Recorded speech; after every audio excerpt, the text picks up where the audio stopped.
உலகத்தில் இறைவனுடைய ஆலயத்தை, இறைவனுடைய பள்ளிவாசலை சுத்தப்படுத்தினால் மறுமை நாளில் என்ன நன்மை கிடைக்கும்?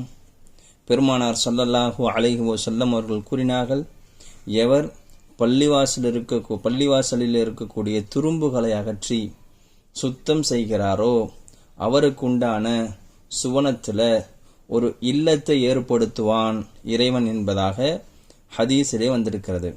பள்ளிவாசலை சுத்தம் செய்வதில் தயக்கம் என்பது படக்கூடாது. பள்ளிவாசலை சுத்தம் செய்யக்கூடிய இவருக்கு மட்டும்தான் பொறுப்பு கொடுத்துருக்கிறோம், இவர் தான் பள்ளிவாசலை சுத்தம் செய்யணும், நானா சுத்தம் செய்ய மாட்டேன் அப்படிலாம் நினைக்கக்கூடாது.